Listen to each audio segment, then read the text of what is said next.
It's your morning marijuana motivation time. I'm your host with the most, Marky, saying it every morning I get up, and I'm blessed. Blessed to just be up. Blessed to have my spirits up. This whole morning I've been looking at the sunrise and thinking about my life. I was staying in bed a little bit longer than I should, and I think about pushing myself. We were having this conversation yesterday about, well, it was actually my mom was like, Mark, you put a lot of pressure on yourself. And it's true. I put a lot of pressure on myself. We were talking about intensity yesterday, and I was talking about people that didn't have any intensity at all. They like literally have no shifter knob inside themselves. They literally have no way of shifting into sixth gear and giving me high RPMs and giving me all that they're worth. Instead, they hold still and they sit and wait for death. And I thought to myself, I'll die one day, and I might die of a heart attack because I pushed myself so hard. But it's a choice. I literally made a choice and said, hey, not everybody's gonna die, but not everybody's gonna live. And that eye-opening, awakening experience to me really raised up my vibration. Most people won't get it. I understand that. I remember listening to somebody saying, they had the app. I don't know if you remember this. I was talking about the app, and one of the apps was saying that when you part of the, I don't know what Indian religion, but one of the things was, oh shit, it's flowing over. Hold on, let me get this morning marijuana motivation inside so I can hear you. One of the things that happened was that they actually had an app that they would remind you like 6 or 8 times a day that you were going to die. And I don't know, a lot of people were like, what? That's a crazy app. I would never buy that app. That's just insane. And it turned out it's not insane. It turns out that the reason they are reminding us that we are going to die is to remind us that we need to live. And this is an eye-opening experience for most people because, like, most of us, we don't want to be reminded of the eventuality of death. We all know that people die, and I thought it's so, my heart wrenched out, like one day my mom's gonna die, and I'm like, it makes me really sad. And then my friend Jill, her mom did die, and she's going through it, and I'm like, I got empathy for everybody because everybody that got born has a parent, and they're gonna have to go through the cycle of life with that parent. They're going to have to realize that they too shall die, hopefully have some children so their genetics goes into the future.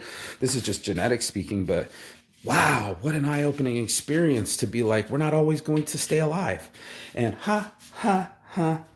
staying alive. And that's what I'm doing. I'm staying alive by pushing myself. It helps me. I don't know how else to explain it, but this is the type of stuff that in my life to get my heart rate going or to keep me passionate. I put my all into things, and that makes me feel alive. And it's like, I don't need to jump out of a plane to feel alive. I don't need to what do you call it, threaten my life to feel alive. I just need to live it. And that's one of the hardest things for most people to do, is just live. There's so many things that snatch our attention and snatch our energy and distract us from what's really happening. We get involved with those worlds. We get involved in social media worlds. We get involved at our work, and we absorb all this drama, infighting, drama waves. And then those moments that we could have been living, we're busy reincarnating things. We're busy trying to what's the word that I'm looking for when we're looking at ruminating on things that don't necessarily bring us any energy. It's kind of like talking about negativity, and you're stressed out, and what you really need to do is sit still and breathe. But what you'll do is pick up the phone and lose all your breath explaining all your drama to your friends, and exhaust yourself, exhaust them, spread that negativity out there into the world, and it doesn't make you even feel better. What I do is I switch up my moods, right? Like, I mean, I'm getting busy living. It's like, if I really want an attitude change, boom, those weights are right there, dude. Boom, you can do push-ups anywhere you want. And I defy someone to not stretch out, give their back an alignment, like literally get their posture up, because they even say that, motion creates emotion. So you get your posture up, do a couple push-ups, switch your clothes, take a shower, and tell me your mood doesn't change. Tell me that you can't switch gears inside yourself to find that extra gear to gear yourself up in the day, in life, and everything that's coming towards us. Me, your boy Saint, stepping up. I got my whole situation right here, all my phone calls, my notes. There's the shirt, always a shirt near a shirt addict. And then there's this. This is me stepping up. This is a book straight from Mark Ecko, given to your boy Marquis Saint. And I am rereading it. You see that? This man gave me the keys to the kingdom. This is all I ever wanted, and I was crying yesterday.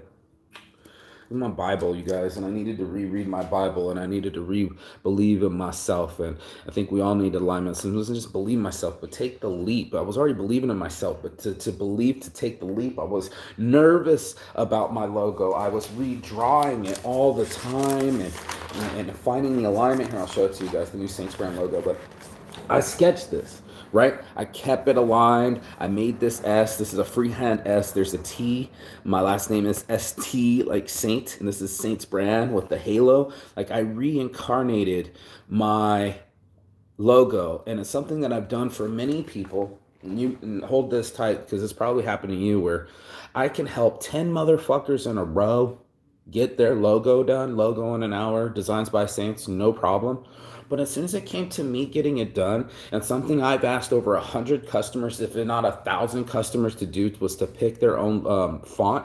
And I couldn't do it because I was being a perfectionist. And I hate using the word can't.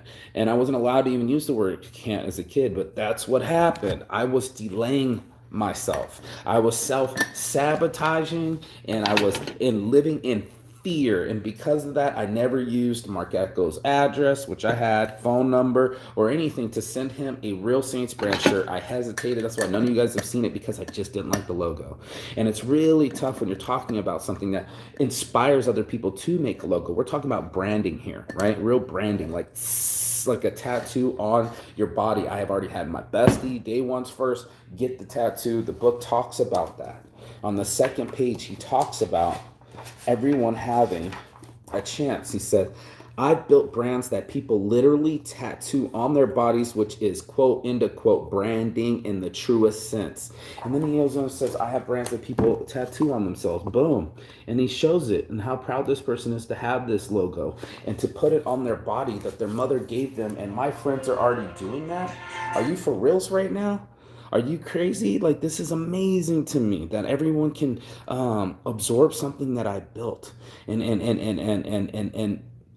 inspired them to do something with it. It's a lot. It's a lot to do branding. It's a lot to do logos and create something that involves other people, and they get off on it, and the energy spreads. And instead of spreading that negative energy out there, now you're combining people. I call it a conscious collective, but that's our conscious collective. It's all of us coming together around something, around it's more than just a product. It's a brand. It's something that when you identify with it, right? Chanel, Louis Vuitton, one of these guys, you feel a certain type of way, like you made it, right? You got a Rolex, you made it, and that's the branding. And part of my thing was that we were all in it together. You know, I kept telling people that, like, if you're getting this message, you're part of the resistance. And that's what I wanted to do.